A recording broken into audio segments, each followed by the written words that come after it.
आपको आज बद्रीधाम की कहानी बताने वाली हूँ। बद्रीनाथ धाम भारत का उत्तराखंड राज्य में चमोली जिले में अलकनंदा नदी के तट पर स्थित और पवित्र हिंदू मंदिर है। बद्रीनाथ मंदिर भगवान विष्णु के रूप में बद्रीनारायण की पूजा होती है। हिंदू धर्म के अनुसार बद्रीनाथ धाम की यात्रा के बिना बाकी सब तीर्थ अधूरे माने जाते हैं। बद्रीनाथ धाम चारों ओर से हिमालय के क्षेत्र में घिरे होने के कारण 6 महीने ही खुला रहता है और 6 महीने बंद रहता है। बद्रीनाथ धाम के पास आसपास दर्शन करने के लिए अन्य पर्यटन तीर्थ स्थल भी है, जिनका दर्शनों का लाभ श्रद्धालु उठा सकते हैं। बद्रीनाथ धाम की कहानी। पौराणिक कथा के अनुसार दम्बदर्व नाम का एक राक्षस था, जो कि भगवान सूर्य देव का बहुत बड़ा भक्त था।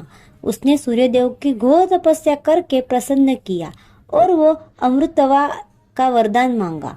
सूर्य देव ने अमृतवा का वर देने से इनकार कर दिया। उन्होंने कहा, जिसने जन्म लिया है उसकी मृत्यु निश्चित है, इसलिए तुम कोई और वर मांगो, मैं तुम्हें वो दूंगा। उसने भगवान सूर्यदेव से सहस्त्र कवच देने का कहा और मेरा एक वचन वही तोड़ सके जो जिसने 10,000 वर्ष को तपस्या की हो। सूर्यदेव वचनबद्ध हो गए और उन्होंने उसे वरदान दे दिया। सहस्त्र कवच होने के कारण दम्बोदर नाम का सहस्त्र कवच पड़ गया। उसके बाद सहस्त्र कवच अपने आप को अमर समझने लगा और उसने तीनों लोकों में उत्पात मचा दिया। फिर भी देवगण अपनी समस्या लेकर श्री नारायण भगवान विष्णु के पास गए। भगवान विष्णु ने उन्हें आश्वासन दिया कि मैं ही शीघ्र इसका उपचार करूंगा। फिर भी भगवान श्री विष्णु चिंतित आत्मलीन हो गए।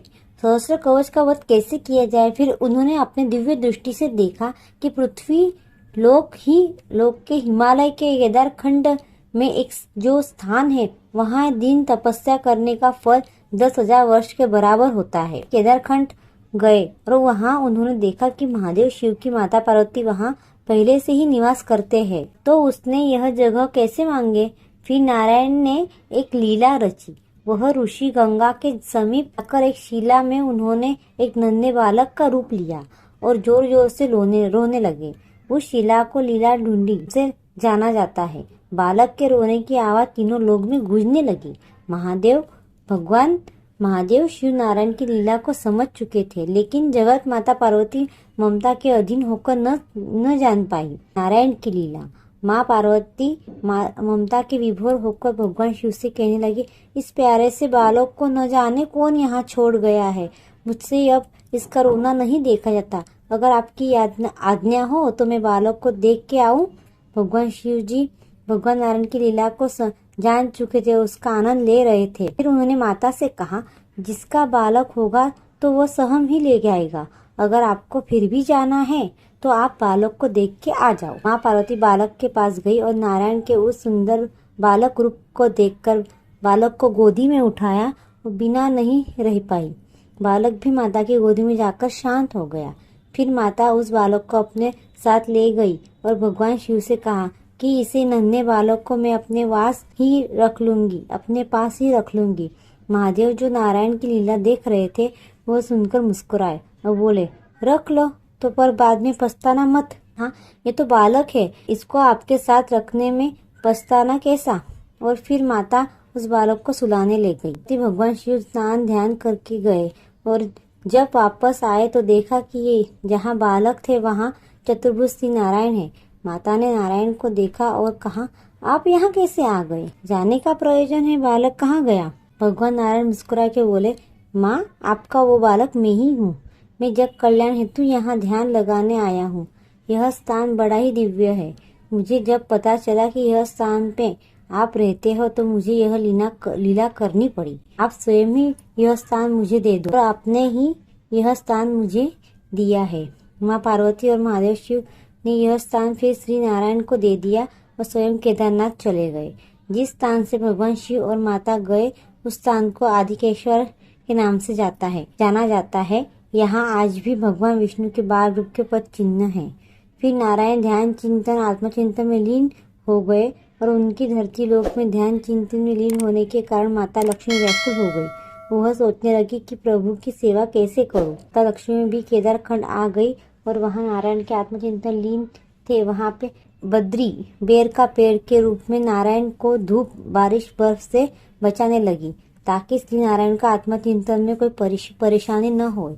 जब श्री नारायण का ध्यान टूटा तो वह माता लक्ष्मी की सेवा से बहुत प्रसन्न हो गए और माता को वरदान दिया कि आप अपने बद्री के वृक्ष के रूप में मेरी सेवा की है तो मेरा नाम प्रिय स्थान बद्री नारायण के नाम से विख्यात होगा, यानी कि बद्रीनाथ होगा।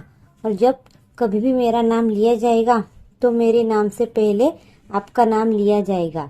उसके बाद ही माता का नाम श्री नारायण से पहले लिया। उसके बाद श्री नारायण धर्म और उनकी पत्नी रुचि, जो कि भगवान विष्णु के अनन्य भक्त थे और श्री नारायण की पुत्र प्राप्ति के लिए तपस्या कर रहे थे, उनके घर एक नर नारायण के रूप में अवतार लिया। और नर नारायण अपनी बाल्यावस्था में जग कल्याण हेतु अपने माता पिता से आज्ञा लेकर तपस्या करने बद्री के आश्रम आ गए। तपस्या के अलकनंदा के दाई और बाई ओर से नर नारायण तपस्या करने लगे। जिस पर्वत पर उन्हें तप किया उसे नर पर्वत तथा जिस नारायण ने तप किया उसे नारायण पर्वत से नाम जाना जाता है। जब नर नारायण के तप के प्रभाव तीनों लोकों में फैल गया तो उनकी घोर तपस्या को पता जब सहस्र कवच को चला गया तो नर नारायण से युद्ध करने बद्री के आश्रम आ गया। और फिर पहले ही दिन नारायण ने युद्ध किया और सहस्र कवच तोड़ दिया। अगले नारायण तप करने लगे तो नर ने उसका दूसरा कवच तोड़ दिया। फिर यही शिला चलता रहा और एक दिन नर तप करते तो उस दिन नारायण लड़ते, अगले दिन नारायण तप करते तो नर लड़ते। ऐसा करते सहस्र कवच के 999 कवच तोड़ दिए। फिर सहस्र कवच डर से भागने लगा और उसके पीछे नर नारायण करने लगे जाता है, जैसे बद्रीनाथ, सीताराम और राधेश्याम, लक्ष्मी नारायण। वह भागकर सूर्यदेव की शरण में चला गया। सूर्यदेव ने फिर भगवान नर नारायण को विनती की कि प्रभु अभी ये मेरे शरण में आ गया है, इसे आप छोड़ दो तो दया करके सहस्र कवच को अभी छोड़ दे। और श्री नारायण ने सूर्यदेव की बात रखते हुए उन्हें कहा कि अभी तो मैं इसे छोड़ देता हूँ, किंतु द्वापर युग में आपको कुंती के आह्वान करने पर अपने पुत्र के रूप में भेजना होगा और उस समय कृष्ण अवतार में रहूंगा और नर अर्जुन के अवतार में, तब उसकी मृत्यु अर्जुन के हाथों से ही होगी। नर नारायण वापस बद्री के आश्रम आकर तप करने लगे। कुछ समय बाद भगवान नारायण के देवताओं से कहा कि बद्री का आश्रम से नारद शिला के नारद कुंड के नीचे से उनकी मूर्ति निकालो और उसकी स्थापना करो, क्योंकि कलयुग का आरंभ होने वाला है। वह साक्षात रूप में नहीं कर सकता। उस मूर्ति की जो भी प्राण दर्शन करेगा उसे मेरे साक्षात दर्शन होंगे और उसका फल प्राप्त होगा। जो भी यहाँ सच्चे मन से आएगा उसे मोक्ष की प्राप्ति होगी। बोलो बद्री विशाल लाल के जय। बद्रीनाथ का पूरा नाम क्या है? बद्रीनाथ पुराणम से दूसरा वैकुंठ कहा जाता है। यहाँ भगवान विष्णु विराजमान होते हैं। नमस्ते।